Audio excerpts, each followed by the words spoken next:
Welcome back to Leveraging Leadership, where we unpack the art of business leadership. I'm your host, Emily Sander, Chief of Staff turned Executive Leadership Coach. I work with people to help them step into effective leadership and realize their professional and personal goals.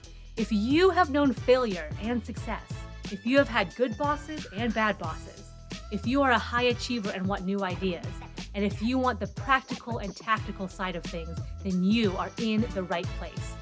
This show is all about finding your points of greatest influence and leveraging them to better serve those around you. Welcome back to Leveraging Leadership. And today we're going to talk about the book Hannibal and Me. So Hannibal and Me by Andreas Kluth is not about Hannibal Lecter. That might come later, but this one is about Hannibal, the Carthaginian general who famously led elephants across the Alps to attack Rome. And the subtitle here is What History's Greatest Military Strategist Can Teach Us About Success and Failure. So if you've ever thought about success or failure or wrestled with those two things, then this episode is for you. The book talks about the various definitions of success and failure and the different paths that people can take in life and how that prepares them for leadership and big moments. Hannibal is the backdrop for the book. So you learn about Hannibal's life as a young boy and a teenager and throughout his military campaigns and his exchanges with the Roman generals and so forth. And that's the through line of the book.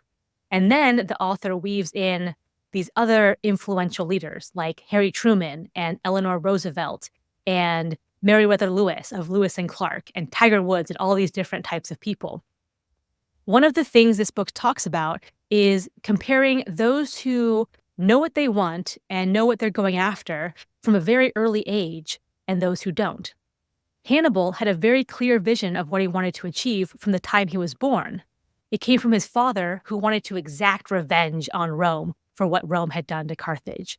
And so young Hannibal, all of his life was pointed to this vision, and all of his talents and preparation and studies and connection were all in effort and in service to this vision. And the book calls these people dreamers. So they have this great dream and they'll stop at nothing to see it through. By contrast, some people wander around and they're searching for their call, and they might be called, late bloomers today. And Harry Truman is an example of one of these people. Harry Truman, before he was president, did a whole bunch of different things. Notably, he was a failed haberdasher. He made hats, the old school hats. He started this business and he failed. And the book calls these people wanderers. So they wander around, they're wanderers. And this concept resonated with me when I read the book and still today, because early in my career and certainly in the middle part of my career, there was a big part of me that wasn't clear about what I wanted to be when I grew up. And this bothered me. It was like, look, I know myself, and I know if I have an ultimate end goal, I can reverse engineer into that and build a plan and build habits and execute with consistency to that goal. I knew I could, but I didn't have the answer. I didn't have that ultimate answer that I wanted. And it created angst and anxiety, and I was worried about it. And I remember reading this book, and my perspective on that changed, and it alleviated a lot of those concerns that I was having. The book does a great job of presenting the pros and the cons to these different paths and these different tracks you can take to leadership. And it doesn't say one is right or wrong or better than the other, but it does say, be aware of what type of leader you are tending to be, and certainly what type of leaders you're surrounding yourself with or are surrounding you, and what path they're on and what stage of the path they are on. So if they're a dreamer, okay, great. What stage of that path are they on? If they're a wanderer, are they early stage or kind of later stage of wandering? All those types of things. So Hannibal and the dreamers have an advantage early on because they have the something that they can focus on and drive all their efforts to. They have that one thing, and they're very clear about what they want to achieve. And so they can be meticulous planners toward that vision and that dream. Dreamers are often outside of the box thinkers because their default is outside of the box. They probably don't even have a box. They're like, look, I am accomplishing this and I will do anything and everything. And I'm not going to be constrained by your rules and boundaries and conventions and all these things. They're just going to figure out a way to do it. They have success early and it's explosive. So it's like this supernova event, like I put a dent in the universe type of thing. However, once they do that, they come to realize at an awkwardly early age that their best days and their best accomplishments might be behind them. And they're left with this narrow set of experience and expertise that they try to deploy into their future. Harry and the Wanderers are drifting around here and drifting around there early on. And they might do a little bit of that and a little bit of this, and I'm not quite sure why, and they're not connected, and the meaning isn't clear. And in that early stage, it can be very frustrating. And there can be big struggles with self-doubt because they're like, what is this all for? But through their wanderings, they are picking up experiences and discoveries that are accumulating to this wide-ranging set of experience. And that can turn into their greatest asset. So they might not have this spectacular burst of success early on, but they can build small incremental successes over a lifetime that becomes their legacy of success. And the book has a great quote, which is, "Dreamers trust themselves and wanderers know themselves." Dreamers trust themselves and wanderers know themselves. Both are good, both are important. And I've known people like this. I've seen leaders who kind of fit the dreamer mold and certainly some that fit the wanderer mold. And I can think of people who, like, yes, they trusted themselves. They knew that they would do it. They would figure out a way to do it. And I've looked at other people across the table. I'm like, man, you really know who you are and what you're about, don't you? Like, you're not going to be rattled because you're just rooted and grounded in a way that some people aren't, and you really know yourself.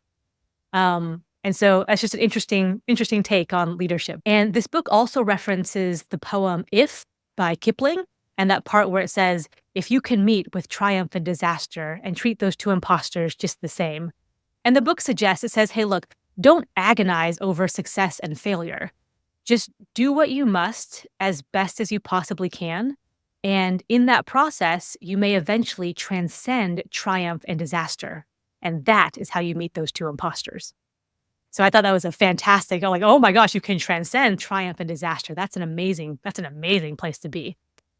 My favorite part of the book by far is this section where Hannibal and his Greek tutor Socialist are examining Hannibal's tactics and strategy of the war, but implicitly talking about life.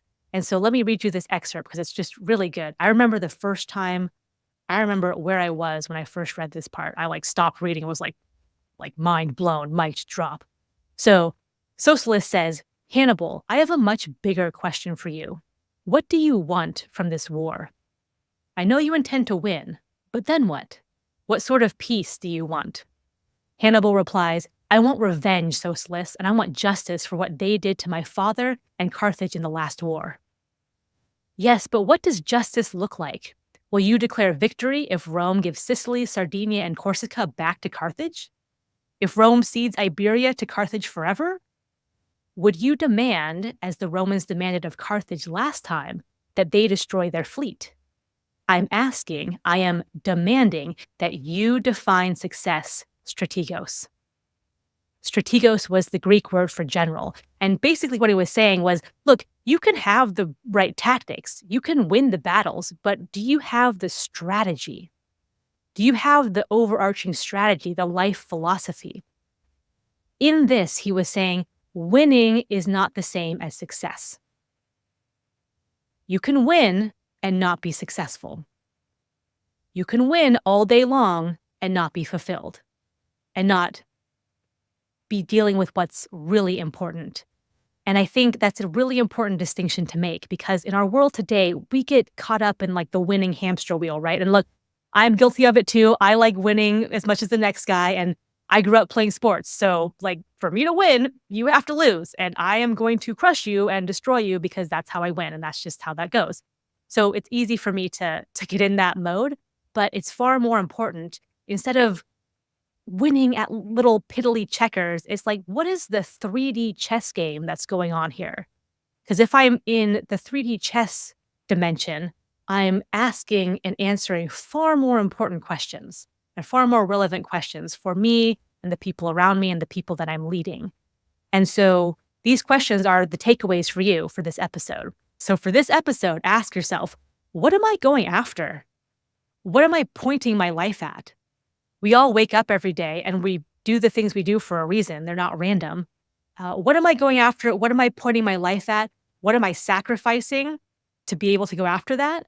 Why am I doing that? Right? So I've heard so many different answers on that one. It can be Emily, like, I'm doing that because that's just what you do. Or when you get to this stage or when you're in this position, society says that's just what you do. Okay, like that's an answer. It might be valid default for you right now. Cool. I've had people very clearly articulate, Emily, I'm doing this for this reason because it aligns with these core values that I hold. Okay, very cool. So what are you going after? What are you pointing your life at? Why are you doing those things? And this one's the humdinger. What do you intend to do when you get there? If you get to VP, what then? If you make it to COO, okay, great. What happens on day 2? If you earn this amount of money, Emily, like, I need to hit this number. This is my number. This is what I'm pointing everything at. Okay, great. Chances are you're going to make it. You're listening to this show, so I know you're smart, you're driven, you're hardworking, you invest in yourself. Chances are you're going to make it. What then? What do you intend to do when you make that amount of money? Emily, I want to be happy. When I'm happy, like, that's what I want. Like, that's a larger conversation. But okay, let's say you're happy. What are you going to do with your happy life? What do you intend to do with that? What then? So all of those types of questions are the big picture strategy questions. Like, now we're playing 3D chess, right? And those are the questions that really matter. And the reason I picked this book is because when I first read this book and I started asking myself those questions, whoa, that was a different perspective. And it definitely made me stop in my tracks and think about some things and change up some things. And I have since read this book several times. And it's one of those books where you have those books where you just kind of reread every couple years. And I have these questions and this exchange with Hannibal and Socialist in my mind, and like, winning is not success, and transcending triumph and disaster, and all these different types of things. And I think that helps me. I know that's helped me. I know that's benefited me greatly at certain, especially at certain junctures in my career and certain points in my life where I had decisions to make and figuring out how I wanted to show up. So I would encourage you to ask yourself those questions, or at least I would offer those as a consideration for you to ask those questions. And that is Hannibal and Me by Andreas Kluth. Go forth, be good leaders, and I will talk to you next week on Leveraging Leadership. If you enjoyed today's episode, please like, share, and subscribe wherever you get your podcasts.